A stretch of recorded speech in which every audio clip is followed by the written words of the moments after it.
1989, comme on a vu la dernière fois, donc l'OSHA, ils ont adopté, donc depuis 1989, l'OSHA ont adopté les lignes directrices volontaires pour la gestion des programmes de sécurité et de santé. Donc, c'est une norme. Normalement, c'est une norme qui n'est pas obligatoire, c'est une norme équivalente, l'ISO 45001. Et pour l'aligner, parce qu'au début, كانوا فيها 4 ديال لي زاكس اوكي كانوا الراكس وكيف ما غادي تشوفوا هاد لي زاكس que l'OSHA a traité depuis 1989, l'ISO 45001 vient de les traiter sa version dès 2018 اللي هو engagement de la direction et participation des employés دابا اللي كتعرفوا l'ISO 45001 في chapitre 5 سمح لي juste j'accepte donc كيف ما désolé voilà. Donc aujourd'hui, كيف ما كتعرفوا, donc au niveau du chapitre 5, leadership et participation des travailleurs a été intégré comme étant un chapitre important au niveau de la ISO 45001. Donc depuis 1989, l'OSHA dans sa ligne directrice relative au système de management, qui est volontaire, comme je le dis et je le répète, il est volontaire. L'idée, c'est de mettre en place un système, une structure aux sociétés dans un cadre de coopération. يعني الأوشا عندها deux systèmes. D'abord, عندها le système qui représente un département du ministère du Travail, les chargé de mettre en place les standards et la réglementation en vigueur conformément à la loi de 1970, c'est une loi sur la santé et la sécurité au travail qui a créé l'OSHA, où a le rôle de mettre en place de la réglementation. C'est-à-dire que la réglementation, les standards. C'est un rôle comment dirais-je, d'une administration fédérale, la loi qui doit être respectée par tous les citoyens américains dans le cadre de l'exercice d'une profession. Mais la deuxième partie ou le deuxième rôle, c'est ce qu'on appelle le rôle d'accompagnement, de coopération. Où l'OSHA a décidé depuis 1989 de mettre en place des lignes directrices, il y a un standard, les lois différents, elle a les réglementations, elle a les standards obligatoires. C'est un standard d'une approche volontaire. Il y a les entreprises, voilà, il faut adopter le standard pour s'aligner avec, pour assurer l'effectiveness, l'efficacité de votre alignement avec la réglementation, la manière. Parfois, on a besoin de savoir comment faire parce que la loi, parfois, qui article la règle, ou même qui cherche comment s'assurer ou comment faire pour respecter la règle. Par contre, la ligne directrice, il est venu principalement pour les managers pour mettre en place un système de management et s'assurer l'alignement avec la réglementation. Les grands axes d'Yaoula, FIHOM, point important, c'est l'engagement de la direction et la participation des employés. Donc, un système d'alignement avec la réglementation en se basant sur les managers ou les cadres de l'entreprise. Il faut avoir également la participation active des employés. L'identification et l'évaluation des dangers. Donc, le socle ou la base la ligne directrice ou tous les systèmes de management, les deux points, l'identification, évaluation des dangers et prévention et contrôle. Comme la relation avec le 45001, c'est les chapitres 6 et 8. يعني إلا شي واحد قال لكم شنو هما في ال 45001 les grands chapitres, hein, les grands chapitres essentiels اللي qui constituent نقدروا نسميهم 60% d'une norme volontaire, là هما les chapitres 6 et le chapitre 8. اوكي هادو هما واحد كدير فيهم لا بلانيفيكاسيون يعني عندك un processus d'identification et évaluation des dangers, la même chose au niveau du chapitre 6, le chapitre 6 ديال ISO 45001 هو اللي عندنا فيه l'identification et l'évaluation des dangers et des risques. Et ensuite, on a les exigences réglementaires et autres exigences. Mais fin aucun planifier, aucun décider même les objectifs à atteindre. Donc, c'est une phase de planification importante. Maintenant, on a la prévention et le contrôle, et mettre en place. C'est mettre en place des mesures techniques, organisationnelles et humaines adaptées. L'équivalent d'ILO, la 45001, c'est le chapitre 8, l'aspect opérationnel. Les كنعرفوا فيه مثلا وديرنييرمون يعني في également au niveau ديال au niveau de la norme ISO 45001, on a adopté bien sûr la hiérarchie des moyens de contrôle, les Dakhel Fiha, tout ce qui est moyens d'élimination, de substitution et jusqu'à l'utilisation des EPI adaptés. Donc, pour un système de management et principalement celui de la ligne directrice de 1989, les deux chapitres ils constituent la pierre angulaire, la base du système de management et c'est le support de la manière de faire l'engagement de la direction. Donc, la direction doit fournir les ressources nécessaires, l'engagement de la direction. Donc, la direction doit être présente, doit désigner les rôles. Les Houma par la suite, donc, doit désigner des rôles spécifiques ou créer des comités qui vont prendre en charge l'identification et le déploiement des préventions et les mesures de contrôle. Comment dirais-je, l'aspect administratif, hein, l'aspect procédural, l'aspect règle qu'on va mettre dans la société, et ensuite l'aspect technique. Comment techniquement on va faire pour prévenir et contrôler les dangers qui sont présents sur place. Donc, on a les deux points importants. Et avec l'engagement de la direction, en même temps, on doit avoir la participation des employés. C'est une pierre importante, l'angolo, c'est un élément important pour assurer le système. En 2016, l'OSHA a décidé de faire une modernisation de ces lignes directrices. Ils ont ajouté deux autres axes, l'administration, supervision, planification, évaluation. يعني هنا بحال زادوا l'aspect administratif. يعني les Américains ou l'approche américaine, il est beaucoup plus pragmatique, donc il va vers l'essentiel dans un premier temps, mais à un moment donné, il faut également mettre en place une structure, l'IA, l'administration, s'assurer que les éléments sont cadrés dans des procédures, dans des règles de la société pour assurer la pérennité. Et bien sûr, le quatrième axe essentiel depuis 1989, c'était l'axe de la formation et de l'information. Donc, la montée en compétences et la sensibilisation sur les rôles et responsabilités et les risques rencontrés lors de l'exercice d'un travail. Donc, هادو هما نقدروا نقولوا les axes essentiels d'un système, d'une approche volontaire aux États-Unis. Donc, il y a l'approche réglementaire qui, je voulais la présenter, mais malheureusement, le site officiel de l'OSHA est en maintenance aujourd'hui. Je ne sais pas, ça va durer environ 48 heures pour jusqu'au lundi. Donc, ils sont en train, je sais pas, de moderniser ou là, un truc donc, le site, il est en maintenance. Donc, mais le deuxième point, c'est la partie coopération, accompagnement, la partie volontaire, les FIHA, la référence, il y a le guide, et en même temps, le système de certification, parce que de la même manière qu'il fait maintenant, comme on a la ISO 45001 et nous avons la certification par des organismes accrédités pour délivrer les certificats. Donc, aux États-Unis, ils ont leur propre système. Et comme je l'ai dit la dernière fois, ils ont les deux. Hein. Ils ont leur propre système qui est adopté par l'OSHA directement. Ils ont un système autre volontaire adopté par l'ANSI, hein, l'American National Institute of Standardization, tout ce qui est normalisation, qui est le système ISO 45001, où là, son homologue, les HOA, celui de l'ASSP Z10, qui est l'équivalent de la ISO 45001. Donc, les entreprises, ils ont le choix. Soit suivre un système volontaire indépendamment du département du travail, mais international, parce que parfois, une entreprise américaine, il est présente partout, hein, donc internationales, donc et qu'on a des filiales partout dans le monde. Il peut, au-delà d'un système volontaire dans les limites géographiques d'IALO, c'est bien sûr c'est les États-Unis, peut décider de suivre, d'adopter un système international pour démontrer son approche par rapport à la SST. Mais il n'y a pas de système système d'équivalence directe.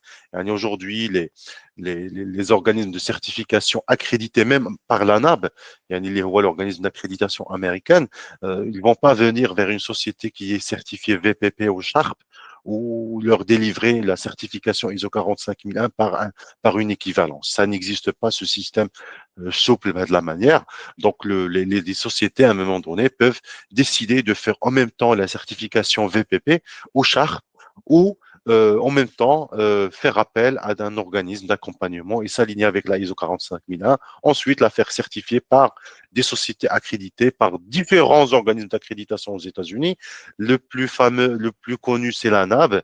Sinon, il y a l'IAS, il y a d'autres organismes qui sont présents aux États-Unis pour faire cette certification. Donc, comme je l'ai dit, la principale différence entre la 48 et la 30 heures, c'est la partie système de management, c'est de s'assurer qu'au-delà d'assurer juste l'employeur, il a cette obligation de respecter la réglementation. Nous avons cette approche volontaire de management, de s'aligner avec une norme internationale ou nationale. Il y a dans ce cas, l'OSHA, c'est les lignes directrices de 1989, actualisées en 2016. Malheureusement, l'OSHA n'a pas donné une nomination officielle, ما عطاتهاش شي cadre un chiffre ou là, une codification propre à cette ligne directrice, mais elle a laissé la ligne directrice de santé et sécurité au travail.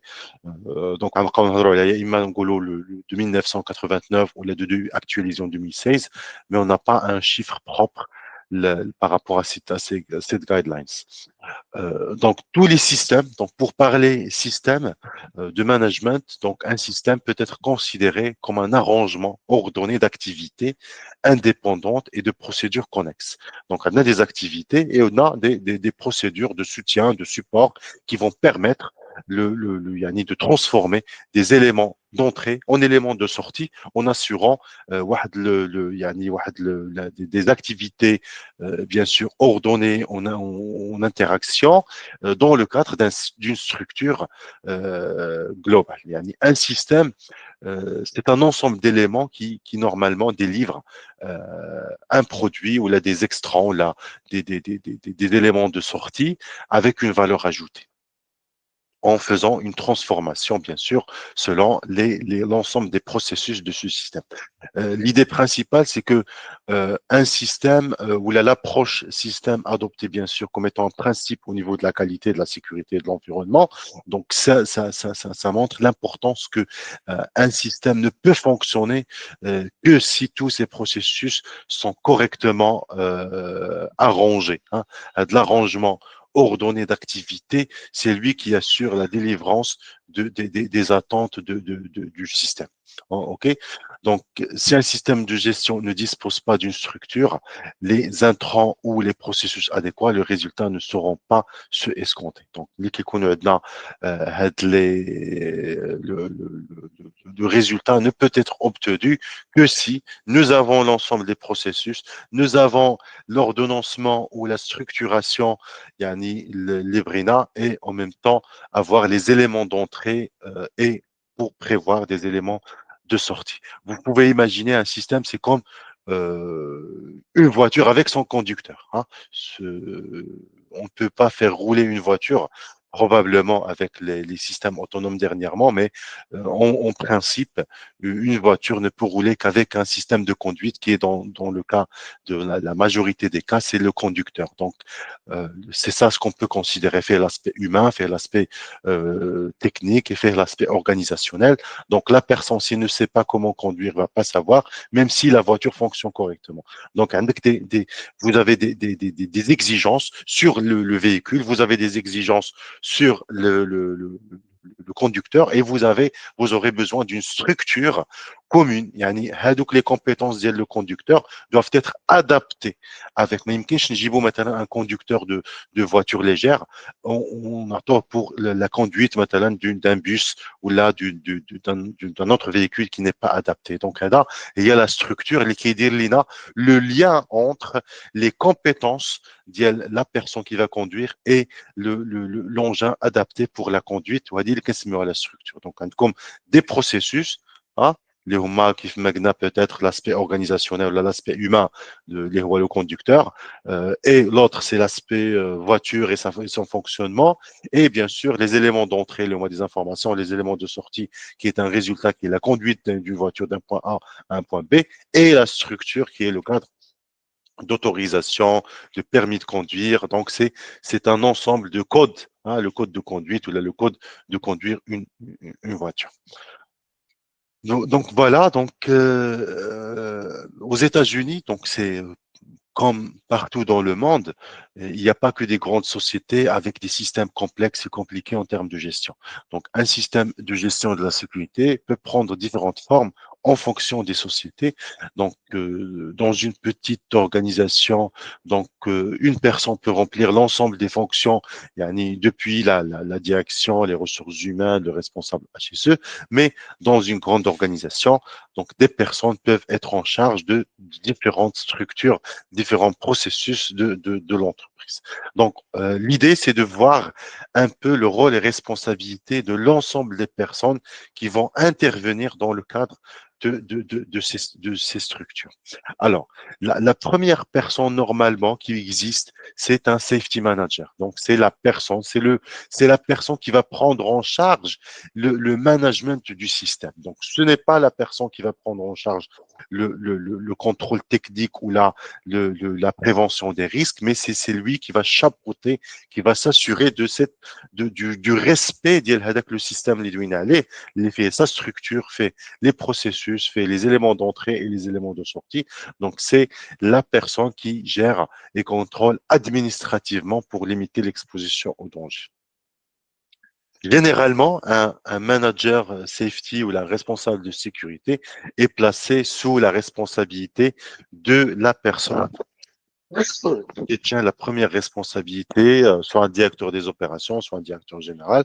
Donc, dans les grandes organisations, donc bien évidemment, les managers de la sécurité ont un rôle d'expert interne en matière de sécurité et chargent de tous les programmes obligatoires de l'OSHA.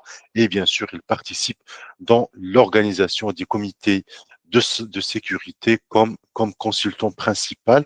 Donc, il n'est pas la personne ou le président ou la personne qui décide, hein. C'est principalement, il joue le rôle d'un secrétaire ou d'une personne qui prend en charge l'organisation, l'aspect administratif de ce management. Donc, parmi les rôles typiques d'un gestionnaire ou d'un manager ou d'un responsable HSE au sein de l'organisation, au sein de ce système de management, c'est principalement les programmes de formation à la sécurité, les programmes d'analyse des incidents et des accidents.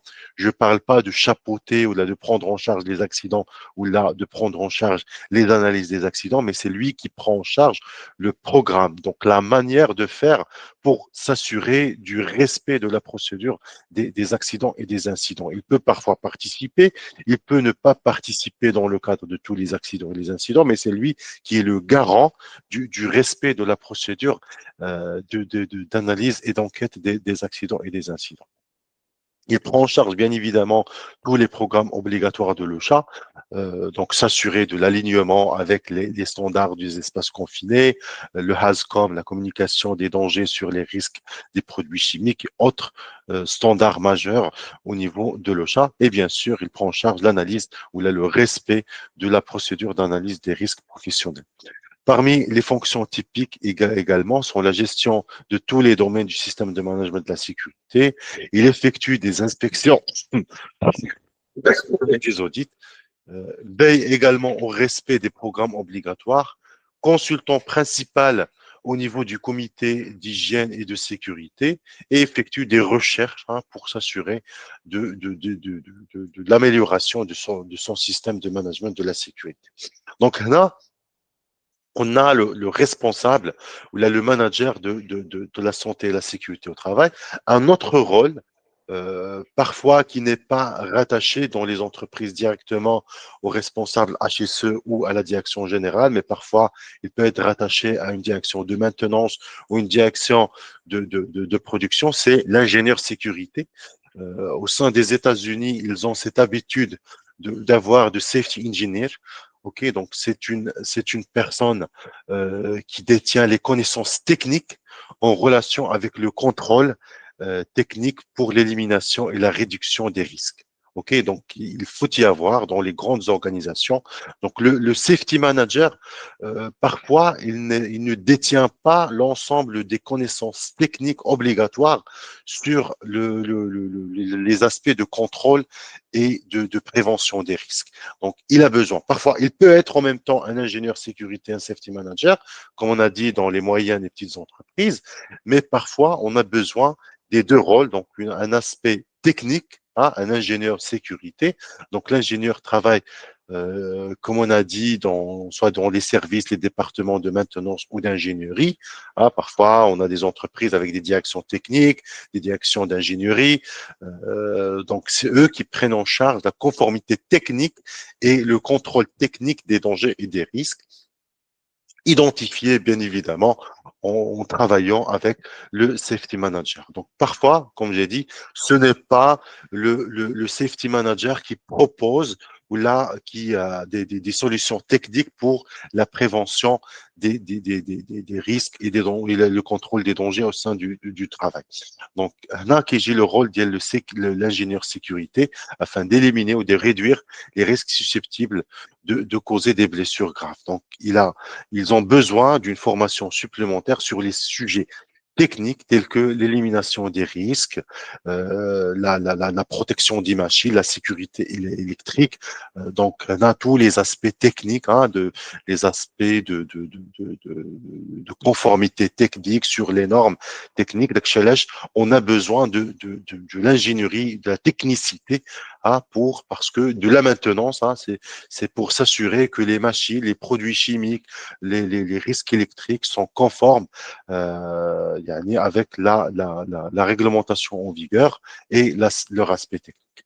Donc, parmi les programmes sur lesquels un ingénieur sécurité peut être responsable, c'est les procédures de consignation électrique, hein, la tag-out, les surfaces de marche et de travail et le contrôle de protection contre les chutes et la protection des machines. Donc là, bien sûr, dans un cadre d'une direction de maintenance, d'un département de maintenance, bien sûr, c'est un rôle important, un rôle technique. Une minute.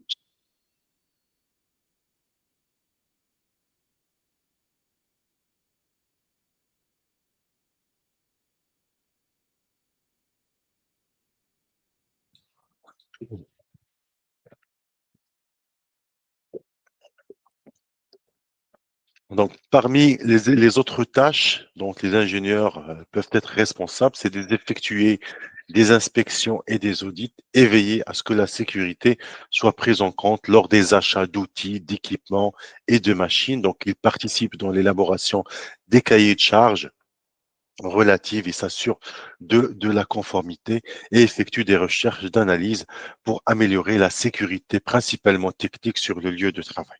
Donc, parfois, dans les entreprises, comme j'ai dit, le safety manager et le safety engineer jouent probablement, sont à la responsabilité de la même personne. Et dans d'autres organisations, il ne faut pas être étonné de voir que il y a des safety managers, safety advisors, qui sont rattachés bien évidemment à la direction de générale, la direction des opérations, et on a en même temps des ingénieurs techniques rattachés à une direction d'ingénierie, direction de maintenance technique et autres pour gérer les aspects techniques, principalement lorsqu'il s'agit d'industries qui mettent en place ce qu'on appelle des process safety management. يعني كنلقاو parfois de ce type. Moi, j'ai audité pas mal d'entreprises et j'ai trouvé que effectivement, ils ont décidé de splitter les directions. Donc, on trouve par exemple une direction de santé et sécurité au travail, mais en même temps une direction technique ou une direction d'ingénierie qui prend en charge la sécurité technique des machines, auquel l'ingénieur PSM ou l'ingénieur Process Safety Management, l'ingénieur technique comme c'est le cas par exemple dans ce cours, et c'est lui qui prend en charge tout ce qui est analyse de risque, HAZID, HAZOP, et la mise en place des solutions techniques sur le lieu de travail bien sûr, ils travaillent en collaboration avec les ingénieurs de maintenance pour s'assurer que une machine ou là, un ensemble de machines est conforme aux exigences techniques de sécurité. Donc, le troisième point, hein, le troisième rôle important dans le cadre d'un système de management, c'est la gestion des risques de santé et également la santé psychique des employés. Principalement, c'est les responsables RH qui prennent en charge ce rôle. Donc c'est principalement, il prend en charge la question sociale, hein, les programmes typiques. Aux États-Unis, par exemple, il y a plusieurs programmes qui sont mis en place pour assurer les employés qui ont probablement subi des accidents de travail ou qui présentent des risques d'avoir des accidents de travail. Donc, le responsable RH va les accompagner et principalement, il va y avoir des questions de confidentialité médicale. Donc, c'est le cas principalement au Maroc. J'ai vu pas mal de fois que les médecins du travail, par exemple, les services médicaux sont rattachés directement aux directions RH. Ils prennent en charge cette responsabilité d'accéder l'information médicale sur l'état de santé et l'état psychique des personnes. Donc, aux États-Unis, les responsables RH jouent un rôle majeur dans le cadre du système de management et de santé au travail, de sécurité de santé au travail, ils prennent en charge des aspects qui sont déjà réglementés. Donc, des aspects, par exemple, les programmes d'aide aux employés, une autre loi sur la portabilité et d'assurer la confidentialité des informations médicales. Et imaginez sincèrement aujourd'hui c'est très difficile. On sait très bien qu'aujourd'hui au Maroc, nous avons des services médicaux, ok, mais la portabilité de l'information, ça veut dire transmission des informations médicales entre deux sociétés. Donc, maintenant, quand tu une société, vous avez un service médical. Donc, vous avez un médecin, il vous fait une visite d'embauche avec un suivi pendant 3, 5 ans, 6 ans de suivi d'aspect médical. Mais le moment où vous êtes transféré dans une autre entreprise, avec le transfert de votre dossier médical, comment il s'effectue entre l'assurance et entre les différents médecins du travail. Donc, on n'a pas vraiment un cadre pour assurer. Et déjà, l'accès à l'information médicale des salariés, il n'est pas géré. Donc, là, aux États-Unis, ils ont une loi cadre pour gérer cet aspect d'accès déjà à l'information médicale. Donc, toute information qui concerne les salariés. Donc, aujourd'hui, un salarié qui travaille, par exemple, qui est exposé à un risque de produits chimiques, et qui a une fiche d'exposition, le médecin du travail, au bout de 3, 4 ans, avec des examens médicaux, il est dans l'obligation de lui présenter son état de santé par rapport à son exposition. Donc, s'il constate des signes de maladie, des symptômes de maladie, donc le salarié doit être prévenu et comme ça, peut prendre des décisions, soit demander un transfert, un changement d'emploi, ou là, carrément quitter l'entreprise et bénéficier des indemnités de transfert d'emploi ou d'indemnités yani les canines d'un point de vue légal. Donc, nous avons ces aspects, mais les salariés ignorent malheureusement ces droits. Donc, également, les responsables RH sont en charge de tout ce qui est drug-free workplaces, yani les lieux de travail sans drogue ou l'utilisation de stupéfiants, le retour anticipé au travail et l'accompagnement. Euh, Vous avez vécu ça, hein, j'imagine, vous avez vécu des moments où là, lorsqu'on n'a pas malheureusement ces explications bien définies, ben, on ne sait pas comment les utiliser. Au Maroc, la loi 1812 sur les accidents du travail autorise les médecins traitants, hein, chez les médecins de travail, les médecins traitants de délivrer ce qu'on appelle un certificat de reprise de travail. OK. وهنا, malheureusement, ce que j'ai constaté lors de plusieurs audits que j'ai effectués au sein des sociétés, c'est que le certificat de reprise de travail est délivré à la fin, après la guérison. Ce n'est pas le cas. Hein. Aux États-Unis, par exemple, ils ont un cadre légal séparé carrément sur sur la loi, sur les accidents du travail, qui est le retour anticipé au travail.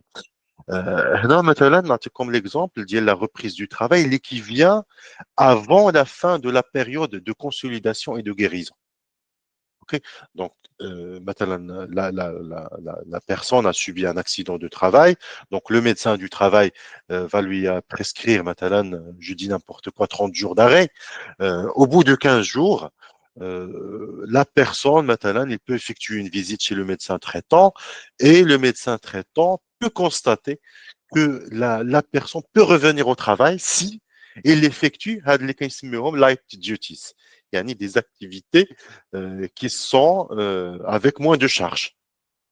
Donc, il a le droit, le médecin traitant, de prendre sa feuille de consultation ou là, un document et de prescrire ce qu'on appelle le certificat de reprise de travail. OK, les 4J, bien sûr, parce que on est moins indemnisé. راك تعرفوا مثلا بأنه le salarié ne touche que le 2 tiers de son salaire lorsqu'il est en arrêt maladie ou là lorsqu'il est en arrêt d'accident de travail.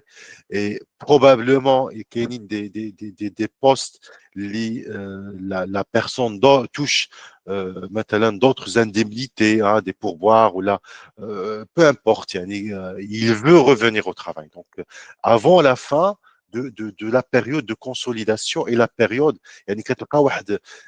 c'est pas l'employeur qui va insister ou là qui va pousser le salarié à revenir au travail. C'est le salarié qui décide de lui-même. Parfois, il y a des accidents qui vont prendre même 100 jours, hein, 120 jours, il a quand même pour la guérison ou là la consolidation. Et pourtant, quand on a des salariés qui décident de revenir au travail, donc là, aux États-Unis, ils ont une loi qui est le Early Return to Work. Donc là, c'est le retour anticipé au travail. C'est les RH qui prennent en charge de l'aspect parce que parce qu'il n'est pas facile assurer l'activité qui est adaptée. Au Maroc, comme j'ai dit, cette voie elle est également ouverte. Le médecin du travail, il a la possibilité de prescrire ce qu'on appelle la reprise du travail, qui vient avant la guérison et la consolidation de la blessure. Et la personne, c'est le médecin du travail qui doit préciser quelles sont les conditions. Quelles sont les conditions de ce retour anticipé. Je dis n'importe quoi, par exemple, des repos, hein, où là, il y a quand même des activités qui nécessitent que la personne reste debout pendant toute l'activité. Le médecin va prescrire un poste en position assise. Il a quand là, c'est les RH qui vont intervenir et avec les responsables de production. Et bien sûr, c'est là le rôle du manager, du safety manager et probablement même le rôle de l'ingénieur sécurité, là, de l'aspect technique. Hein. On a parfois des aspects techniques pour assurer le retour anticipé ou assurer un poste de travail adapté. La participation technique dialogue pour assurer un poste en position assise au lieu de position debout. Et en même temps, le salarié peut travailler et être rentable et être efficace.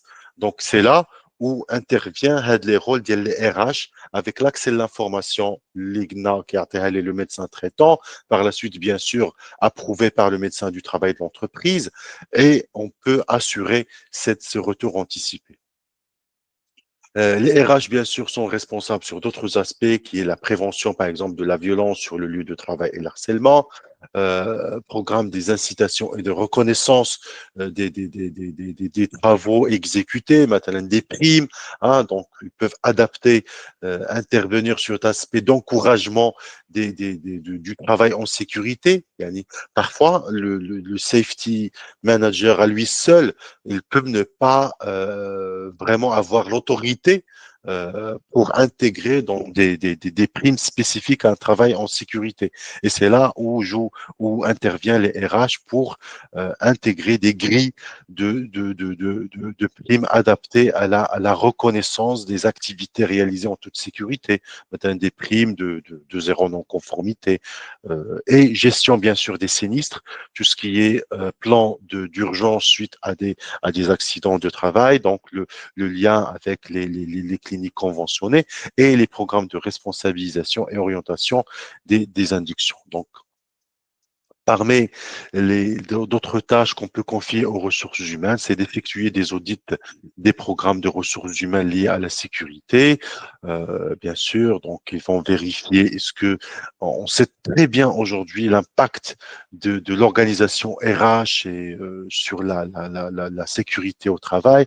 Donc, et c'est la raison pour laquelle aujourd'hui, si vous pouvez même revenir à la réglementation marocaine, donc tout ce qui est le titre 4 qui est relative à la santé et la sécurité au travail, il est intégré dans le grand livre, yani le livre des conditions de travail, il est fait, yani tout ce qui est salaire, tout ce qui est contrat, yani tous les aspects des conditions de travail, de rémunération, de congé, donc et de santé et sécurité au travail. Car il faut bien les aspects sont liés.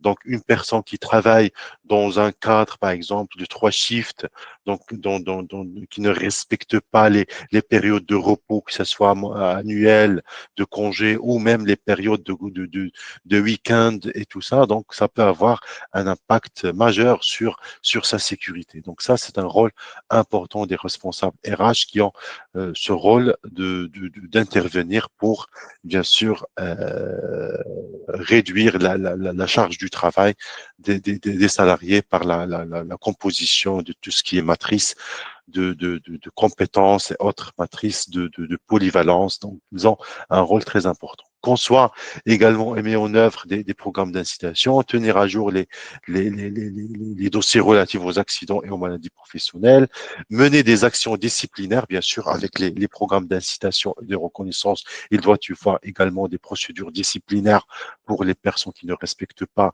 le cadre légal ou le cadre procédural de l'entreprise, organise des formations sur les programmes liés aux ressources humaines et consultées, bien sûr, elles sont consultées par le comité de sécurité sur les questions RH qui touchent à la santé et la sécurité au travail. Donc ça, c'est principalement les rôles et responsabilités des personnes physiques. Hein, c'est les catastrophes maintenant dans le cadre du l'ISO 45001 et dans le cadre du cinquième chapitre, le leadership. Donc, bien sûr, la définition des rôles et responsabilités des personnes clés dans l'organisation, c'est une responsabilité de la direction, de le cadre de ce chapitre 5. Donc, dans le cadre d'un audit, par exemple, on vérifie est-ce qu'il y a cette désignation de personnes et quelle est l'ampleur de l'autorité confiée à ces personnes. Donc, par contre, il y a des comités ou là des personnes morales qui sont constituées d'un ensemble d'intervenants, notamment les comités de sécurité ou là le CHS ou là un cadre bien sûr réglementaire au Maroc. Il faut savoir que parfois, même aux États-Unis, les comités de sécurité n'ont pas d'un cadre légal. Donc, l'OSHA n'exige pas que les entreprises adoptent ou désignent des comités d'hygiène. C'est un cadre de la juridiction locale, hein, parfois des États au sein du USA qui décident que les comités soient obligatoires ou pas. Donc, mais ils encouragent. Donc, le système de management encourage la constitution du comité et bien évidemment intégrer des responsables et des employés et des travailleurs au sein de ces comités.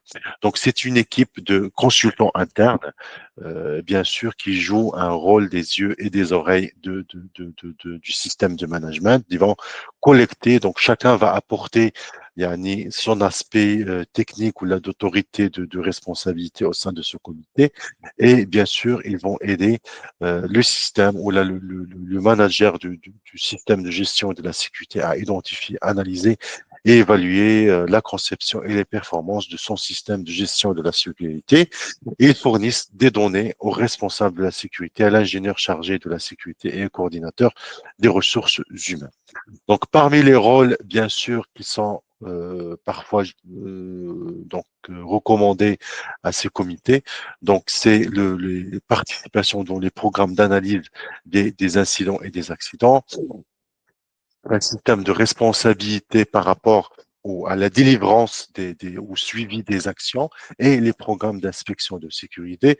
D'autres tâches peuvent inclure effectuer des inspections de sécurité par comité ou par représentant du comité, évaluer les systèmes et sa responsabilité, élaborer des procédures sur les incidents et les accidents, assurer le signalement efficace des préoccupations et des complaintes des employés, observer les conditions et les comportements et mener des enquêtes et des entretiens. Donc tout ça sont des rôles principaux des comités d'hygiène qui constituent et de sécurité qui constituent l'organe important des organisations. Aux États-Unis, comme on a dit, ce n'est pas un cadre légal qui l'exige. Au Maroc, c'est un cadre légal dans le cadre du Code du travail, donc qui exige la constitution d'un comité quand on a plus de 50 salariés ou quand le risque de l'entreprise l'exige. Donc ça, c'est notre système c'est les rôles et responsabilités et bien évidemment la structuration et la désignation des responsables de ce système de gestion de la sécurité. Donc, parmi les intrants de ce système de gestion, on trouve les personnes de qualité. Donc, des personnes qualifiées et compétentes qui s'engagent à respecter les pratiques de sécurité, un financement adéquat. Donc, un système de gestion, un système de management ne peut fonctionner s'il n'a pas des ressources financières suffisantes pour mettre en œuvre et maintenir les mesures de sécurité. Donc, il doit disposer des ressources financières, un budget pour manager la santé et la sécurité au travail. Le soutien de la direction, donc dans le cadre de son rôle de leadership, donc la direction, il doit donner la priorité aux initiatives en matière de sécurité. Donc, si le comité, par exemple, décide sur un programme et un plan à mettre en place, donc la direction doit doit rendre ce plan prioritaire afin de s'assurer de son déploiement. Et des programmes de formation complets, donc une éducation, une formation continue pour tenir le personnel au courant des protocoles et des pratiques de sécurité, des canaux de communication efficaces, bien sûr, ascendantes et descendantes. Donc, il doit y avoir des moyens de communication ouverts et clairs pour signaler les problèmes de sécurité. Donc, la personne ou là, les salariés, les employés de l'entreprise doivent connaître exactement comment ils vont remonter les soucis ou les contraintes rencontrées qui touchent مثلا de charger une personne au sein de la direction RH ou là avoir un moyen technique et accessible à tout le monde pour signaler les, les, les, les infractions ou là, les anomalies. Donc voilà, donc ça c'est très important d'assurer la communication. Donc on sait très bien que dans le cadre de la ISO 45001, parmi les points importants, dans le cadre du support, c'est l'axe 7 sur le support, on a la communication interne, bien sûr avec des canaux de communication clairs et efficaces, des équipements de sécurité et des outils qui sont modernes et adaptés au travail exécuté pour assurer un environnement de travail sûr, et collecte et analyse robuste des données.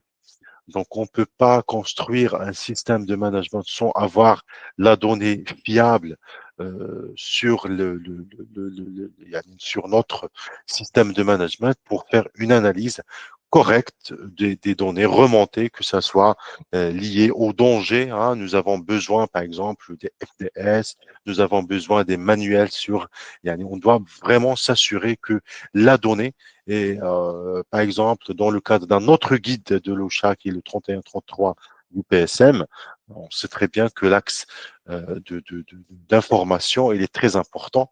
Donc, on a besoin de l'information fiable pour construire notre système de management de la santé et de la sécurité au travail et bien sûr assurer une veille réglementaire et s'assurer du prise en considération de tout ce qui est aspect légal et l'implication des employés. Donc, les éléments كلهم, ils sont importants pour assurer l'efficacité ou là, ce qu'on appelle l'effectiveness ou l'efficience de notre système de management. Donc, on a besoin de tous ces éléments. Donc, c'est la manière de faire.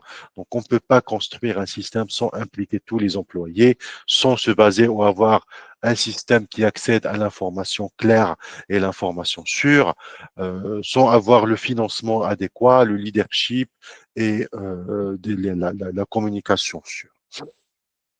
Donc, ça, c'est très important.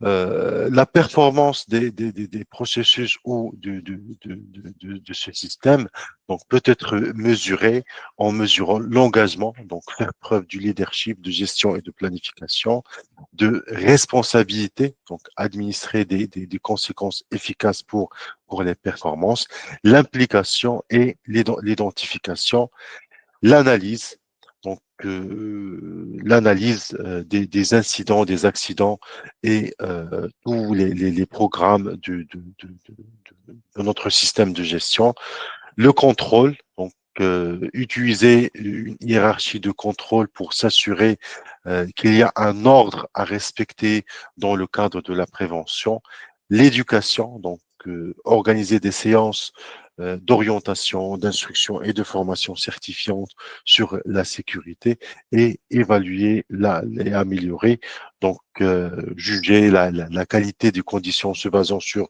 des références, soit normatives, soit des références de benchmarking avec d'autres sociétés du même secteur et des comportements sur les programmes de notre système pour s'assurer de son efficacité. Donc, pour les résultats, bien sûr, un système peut avoir des résultats. Donc, lorsqu'on a des bons intrants et on a un processus qui est bien coordonné, qui est un agencement des processus, donc on aura des résultats. Donc, des résultats mesurés peuvent être mesurés à court ou à long terme. Donc, les résultats à court terme peuvent être des comportements et des choses qu'on peut observer, hein, des conditions de travail sûres. On peut avoir tout ce qui est résultats proactifs, hein, des résultats sur le respect des réunions, le respect des procédures, le respect des permis, les conditions de travail qui respectent les modes opératoires. Donc, ce sont des résultats à court terme lorsqu'on a un bon système qui est mis en œuvre. Ensuite, on a les résultats à long terme, sont les changements dans l'organisation, principalement sur la culture de sécurité et bien sûr les résultats réactifs sur les objectifs de l'organisation en termes d'accidentologie. Okay, donc, il se peut que dans un premier temps, même en mettant en place le système de management adapté de la santé et la sécurité au travail, on ne constate pas des résultats réactifs, des résultats sur les accidents, hein. Mais on aura besoin de vérifier les résultats à court terme. Donc, les résultats à court terme, qui sont bien évidemment les indicateurs proactifs, les indicateurs d'activité, on doit observables et mesurables. OK, donc les activités et les processus, donc les éléments de sortie de chaque processus, on doit avoir une surveillance et des indicateurs. Tout ce qui est, comme j'ai dit, le respect des conditions de travail sûres, hein, les machines qui sont correctement protégées, l'étiquetage des produits chimiques et leur utilisation, le respect du port des EPI. Donc, ce sont des résultats à court terme qu'on peut mesurer d'une manière efficace et s'assurer que notre système de management fonctionne correctement. Et avec le temps, on aura un impact sur la culture sécurité et bien sûr, on aura une évolution positive des résultats de réactifs de l'entreprise, les indicateurs sur l'accidentologie, les maladies, l'absentéisme au travail, les plaintes remontées par les résultats, bien sûr, des inspections, que ce soit externe ou interne. Donc, on a les résultats principaux d'un système de gestion de la sécurité au travail, des résultats proactifs à court terme et des résultats réactifs à long terme sur l'accidentologie au travail et l'absentéisme. Donc voilà, donc ça c'est principalement le système de management selon l'OSHA. Hein, donc on a dit qu'il a débuté en 1989. Il a eu une structure basée sur 4 chapitres. Donc les chapitres, bien évidemment, qui touchent au leadership, qui ont cet aspect important sur l'identification et la prévention et le contrôle des dangers et la formation et la sensibilisation. كانوا هادو هما 4 ديال les chapitres importants, mais par la suite, il a été modernisé et évolué afin d'intégrer d'autres aspects liés à l'administration et la supervision, la planification et l'évaluation. Donc, on avait besoin de ce côté d'assurer une administration à travers un système de management structuré basé sur des procédures, basé sur des règles internes de l'entreprise et bien sûr avec une planification et une évaluation. Donc, on ne peut pas juste venir et identifier les dangers n'importe comment et par la suite les maîtriser et les contrôler n'importe comment. Donc, on avait besoin vraiment de cet aspect de planification et d'administration et par la suite un aspect d'évaluation pour s'assurer de l'efficacité du système de management. Et comme j'ai dit, donc ça a été modernisé en 2016 et maintenant le système de management de l'OSHA, il est aligné avec l'ISO 45001. Donc, ça, c'est principalement la structuration. Donc, ce qu'on a vu la dernière séance, les 7 chapitres du système de management OSHA, et avec cet aspect de déploiement, donc c'est les principaux acteurs de ce système de management qui sont le safety manager qui prend le rôle du pilote de système de management, le safety engineer qui joue le rôle technique de l'identification et de la maîtrise, et le RH ou le département des RH qui vont jouer un rôle très important dans la formation et la sensibilisation et s'assurer du respect par des voies de reconnaissance et de discipline de ce système. Donc, nous avons maintenant bien compris qu'il y a le système de management et les acteurs principaux avec bien sûr l'implication de la direction et du leadership pour s'assurer du respect de la manière de faire. OK? Donc, l'OSHA, il a les règles obligatoires, il a la manière de faire, le guideline de 1989, actualisé en 2016. Il a les acteurs qui sont le safety manager, l'aspect ingénieur sécurité et la gestion RH. Et bien sûr, le comité d'hygiène et de sécurité avec le respect de cette structuration. Donc, en établissant une structure avec des indicateurs de performance, OK, donc pour évaluer tous les aspects de notre système et avoir des résultats sur le court et le long terme. Donc voilà, le système adopté d'une manière volontaire, d'une approche volontaire par l'organisation. Ensuite, comme j'ai dit, l'OSHA a mis en place un système de reconnaissance pour valoriser donc une entreprise qui s'engage d'une manière volontaire, pas d'une manière obligatoire. Donc, il ne doit pas y avoir l'aspect d'obligation. Donc, maintenant, l'OSHA ne doit pas sentir que une entreprise par exemple, une entreprise de sous-traitance, il a l'obligation d'être certifié Sharp ou VPP. Ça ne doit pas être contractuel. Donc là, c'est parmi les principes majeurs de s'inscrire dans le cadre de la certification Sharp ou la certification VPP, c'est l'aspect volontaire, c'est l'aspect volontaire. Hein. Maintenant, une entreprise mère ne doit pas exprimer d'une manière obligatoire que les sous-traitants ou ces sous-traitants doivent être obligatoirement certifiés Sharp et certifiés ou certifiés VPP. Donc, l'aspect, il est très important. Donc, ça, l'engagement de l'entreprise d'une manière volontaire est obligatoire. Hein, donc, hein, donc cet aspect est évalué dans le cadre de l'acceptabilité de la demande des entreprises pour qu'elles soient accompagnées ou évaluées par l'OSHA. En aucun cas, par exemple, la direction ou les managers ne doivent exprimer un aspect contraignant que nous avons décidé d'adopter la certification ou le système de management Sharp ou la VPP pour répondre aux exigences de tel ou tel client ou tel aspect d'une juridiction ou d'un pays ou je ne sais pas.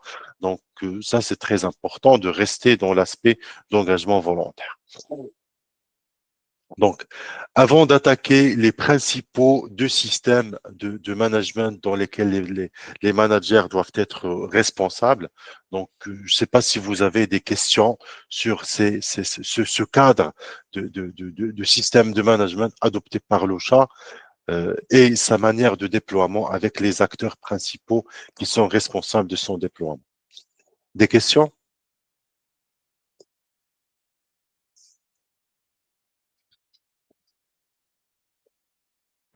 Non, merci, c'est clair. Parfait. Moussa, des questions? Vous est clair? Khalid, pour le moment, c'est bon, c'est clair. D'accord, c'est très bien. Alors, donc, on va attaquer le module numéro 3, qui est le programme de reconnaissance des réalisations en matière de sécurité et de santé au travail. Le SHARP, donc c'est lui qui va reconnaître l'engagement, cet engagement de l'entreprise à adopter ce système. Donc maintenant, vous avez bien compris que le Sharp, c'est une certification qui vient récompenser ou la féliciter l'entreprise qui ont adopté le système de management selon les lignes directrices de 1989. Donc ça, c'est une obligation. Donc, qui ont recours au service du programme de consultation. Donc ça commence dans le cadre de la coopération de l'OSHA, donc l'engagement de coopération volontaire. Il faut bien ancrer ça en tête que l'OSHA joue les deux rôles. Donc, en même temps, il est le représentant fédéral de l'État pour s'assurer du déploiement et du respect c'est le policier, mais en même temps, c'est le consultant principal étatique des entreprises qui souhaitent s'engager dans le cadre d'un respect de la réglementation par une approche volontaire. Donc, il y a ce cadre de programme de consultation qui est dans le cadre général de coopération de l'OSHA avec les entreprises ou autres parties intéressées en santé et sécurité au travail. Donc, le Sharp considère donc l'entreprise comme un modèle de sécurité et principalement, il est adapté aux petites et moyennes entreprises. Donc, le cadre du programme de consultation offre des services gratuits et confidentiels en matière de santé et sécurité au travail dans les 50 États et bien sûr une priorité donnée aux sites à haut risque. Donc, les services de consultation sur site, bien sûr, on doit les distinguer de l'applicabilité de la loi et ne donnent pas lieu à des pénalités ou des citations, même dans le cas de constatation des infractions. وهذا désolé, je dois signaler ça, c'est l'aspect qu'on essaie dans le cadre des visites d'observation, des dialogues de sécurité, qu'on essaie de dire aux managers, par exemple, qu'on va les former sur maintenant, une entreprise qui va adopter un système de visite des managers les installations. OK? وتنقولوا مثلا ان les managers خاصهم يخرجوا doivent sortir, faire des visites d'observation, entrer en consultation, en entretien avec les employés. Mais qu'est-ce qu'on trouve en fin de compte? Que les managers, ça se termine par des violations et des actions disciplinaires. Dans le cadre, lorsque un manager constate une infraction, il va remonter l'infraction à un RH et c'est le RH qui va prendre des actions disciplinaires. C'est contraire même à l'aspect légal et réglementaire adopté par l'OCHA. Il y a même un État où il a une agence fédérale. Il est normalement, en cas de consultation, et s'il, en cas de visite et d'infraction, il a l'obligation de faire des pénalités ou là, des infractions, il ne fait pas ça dans le cadre de sa coopération. Donc, les entreprises doivent adopter la même chose. On a un cadre d'inspection. OK? On doit adopter un cadre d'inspection. À un moment donné, le responsable RH ou là, le comité d'hygiène et de sécurité rejoint le chantier pour faire une inspection. Et en cas de constatation des anomalies, des actions disciplinaires doivent être prises en considération. Mais en parallèle, il doit y avoir un système de coopération dans lequel un responsable RH avec le responsable sécurité, avec d'autres managers. Donc, c'est un système de détection des comportements, de détection des anomalies, mais uniquement dans un but d'assurer la conformité. Donc, ne doit pas donner lieu à des pénalités, des citations ou des actions disciplinaires. Donc, une entreprise qui a mis en place, qui a adopté, qui souhaite adopter ou là, qui a déjà adopté, demande une consultation complète et confidentielle sur place auprès d'un bureau de consultation sur place de l'OCHA dans l'État concerné. Donc, la consultation prendra une étude complète d'identification des risques. Et il faut impliquer les salariés dans le processus de consultation, donc à travers leurs représentants entre membres des salariés, corriger les risques identifiés par le consultant. Donc, si vous vous rappelez, on a parlé que le chat dispose de deux personnes, donc le Compliance Safety Officer et le Compliance Assistant Specialist. OK? Donc, c'est deux rôles. Wahed consultant, wahed agent d'ordre, agent de conformité qui doit mettre en place des pénalités. Donc, avec le consultant, on peut l'appeler simplement le consultant, où il a le spécialiste de sécurité. Donc, le moment où il doit identifier, donc l'entreprise doit s'engager à corriger. يعني ماشي il a عقلته مثلا في الأوشا dans le cadre OSHA 30 heures. On a vu que dans le cadre d'une inspection programmée ou là, une autre inspection, lorsque le Compliance Safety Officer KG, il distingue, il détecte des anomalies, l'employeur, il a l'obligation de les afficher. Ce n'est pas le même cas lorsqu'il s'agit d'une consultation. Donc, même s'il y a des risques identifiés ou des anomalies, l'employeur n'est pas dans l'obligation de les afficher comme c'est le cas dans le cadre d'une inspection programmée ou une inspection prioritaire. Mettre en œuvre et maintenir des programmes de sécurité au minimum qui répondent aux lignes directrices de l'OSHA, les donc bien sûr, et de gestion des programmes de sécurité, émission des lignes directrices. Donc, comme il est disponible, vous pouvez le voir. Donc, c'est comme vous voyez sur votre écran. Donc, c'est la loi les lignes directrices de 1989. Donc, vous avez l'accès direct donc sur votre compte à cette ressource. Donc, ça, c'est le minimum. Hein. Comme j'ai dit, l'aspect volontaire, donc l'entreprise peut adopter, peut être déjà certifiée ISO 45001 ou être certifié, mais le minimum de recommandé dans le cadre du Sharp, c'est d'avoir un programme qui réponde aux exigences de la ligne directrice. Deuxième point très important, on voit le cadre de performance. C'est là où trouvent beaucoup d'entreprises des contraintes parce que, à la différence du programme ISO 45001 de certification qui assure juste la conformité, hein, donc tu conformes par rapport à une norme. Là, le Sharp, c'est une reconnaissance. Hein, ce n'est pas uniquement un certificat de conformité. Donc, on a fait une code de faire une petite distinction entre le Sharp VPP et l'ISO 45001. C'est que l'ISO 45001, on peut toujours la maintenir si on assure la conformité, indépendamment des performances. Les cas où il y a des accidents de travail, l'ISO 45001 va vous demander uniquement de faire des analyses. S'il y a une chute des performances, bien sûr, on doit faire une analyse, faire ça en revue de direction, voir quelles sont les déviations et tout ça. Par contre, Sharp et des VPP, au niveau des États-Unis, ce sont des programmes de reconnaissance et de félicitations. Donc, on ne peut pas vous féliciter alors que vous enregistrez des accidents et vous êtes dans une situation inférieure à un taux national. OK? Donc, là, une entreprise peut commencer par l'ISO 45001 pour assurer la conformité et le maintien d'un système de management aligné avec les exigences internationales. Mais lorsqu'il veut obtenir le Sharp ou le VPP, il doit être sûr qu'il a des performances.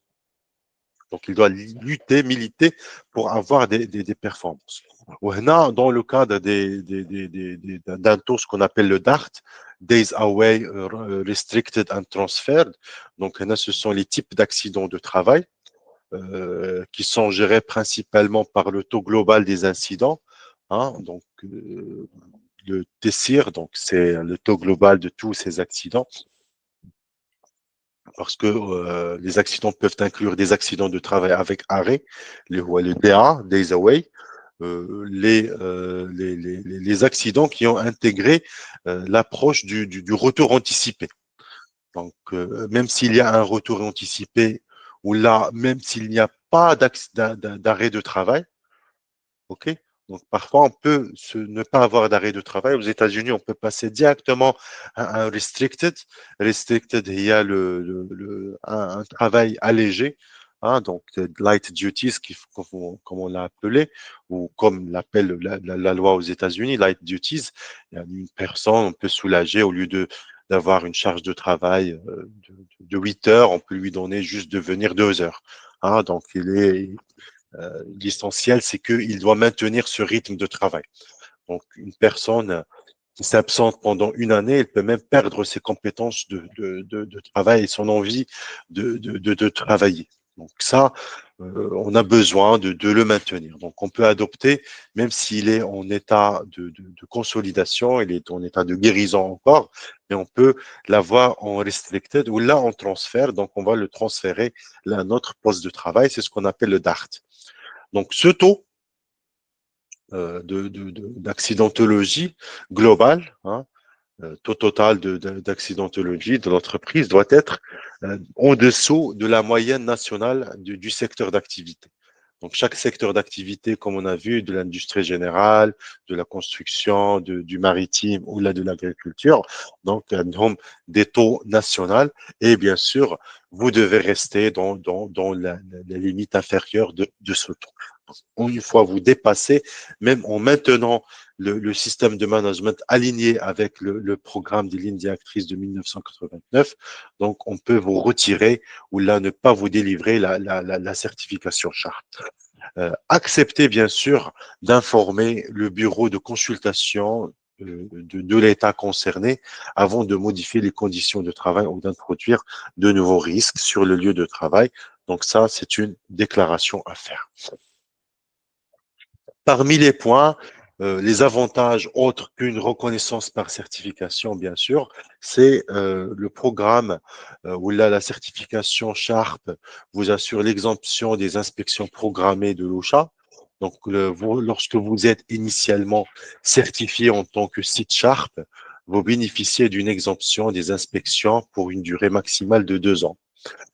Par la suite, vous pouvez demander le renouvellement au cours du dernier trimestre de la période d'exemption. Donc, par la suite, c'est une visite complète permet de s'assurer que votre programme exemplaire en matière de sécurité et de santé a été maintenu ou amélioré de manière efficace. Et s'il vous plaît, il faut toujours se rappeler que l'aspect financier de l'adoption de ce type de programme, ils ont un aspect financier majeur. Parce que lorsque vous êtes dans le cadre d'une certification Sharp ou VPP, le moment où le consultant vient vous faire une visite, les citations ou les non-conformités ne vont jamais donner lieu à des pénalités. Par contre, dans le cadre d'une visite programmée d'un inspecteur OSHA, et s'il détecte des anomalies, il donne lieu généralement à des pénalités. Okay, et ça, c'est un aspect majeur qui pousse les entreprises à être sharp. Okay, parce qu'ils peuvent de cette manière être exempts de la visite programmée. Et en même temps, lorsque